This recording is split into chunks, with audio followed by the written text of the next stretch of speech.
Hai semuanya, saya di sini bahagia.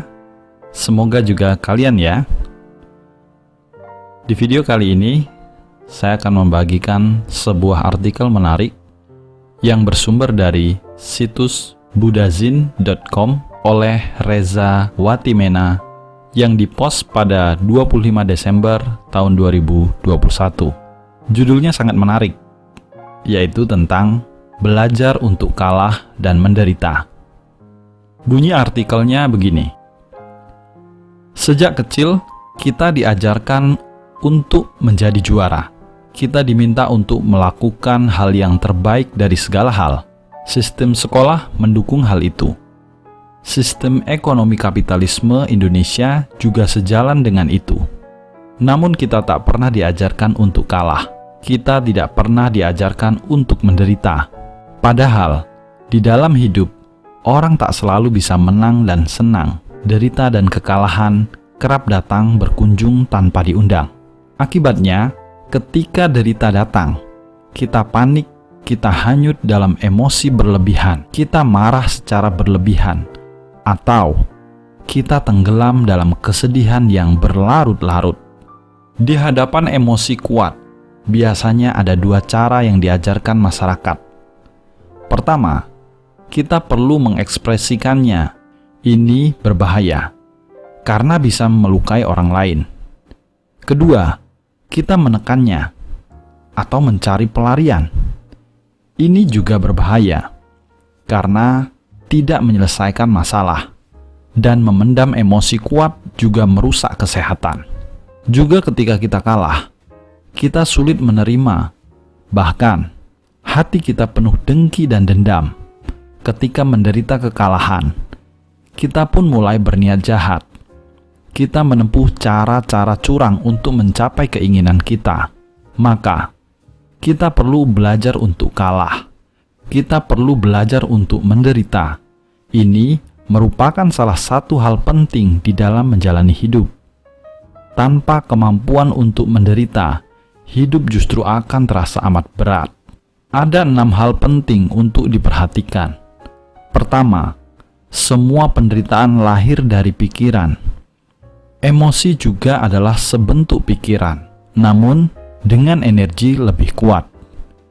Ketika pikiran muncul, cukup diamati dengan tenang. Jangan menilai, menolak atau mengejar pikiran.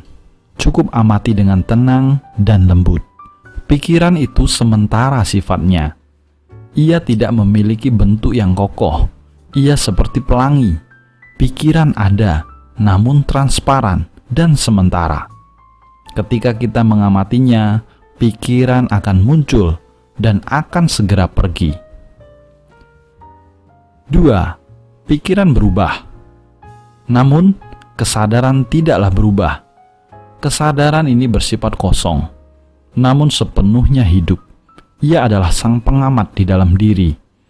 Ia berada sebagai latar belakang dari semua pengalaman kita. Kesadaran ini adalah diri kita yang alami, yang sejati.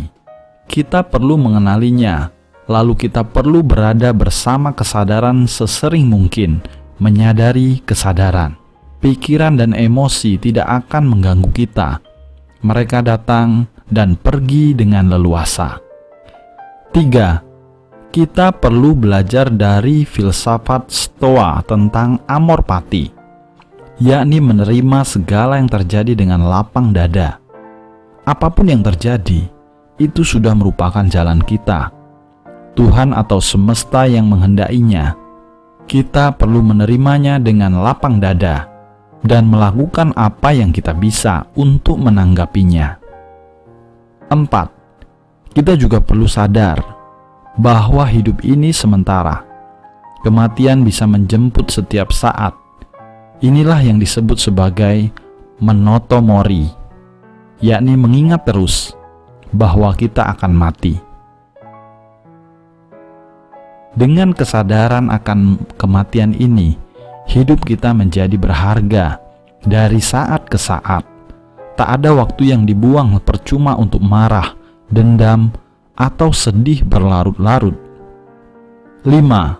Simon Sinek Pemikir asal Amerika Serikat punya pandangan menarik tentang hidup.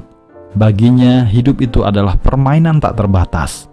Kadang kita kalah, kadang kita menang, kadang kita bahagia, terkadang kita menderita. Itu semua tak menjadi masalah. Kita hanya perlu melakukan yang terbaik setiap saatnya. Kita hanya perlu mengenali jati diri kita yang asli dan berusaha sebaik mungkin atas apa yang kita lakukan. Ini, menurut Sinek, adalah jalan hidup yang terbaik. 6.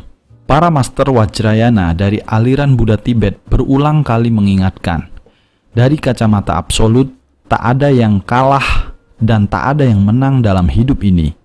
Tak ada yang bahagia dan tak ada yang menderita. Kita hanya perlu melihat hidup ini dari kacamata absolut tersebut. Artinya, kita mengambil peran sebagai pengamat yang netral. Di hadapan kita ada kehidupan dengan segala warnanya. Itu semua seperti tarian.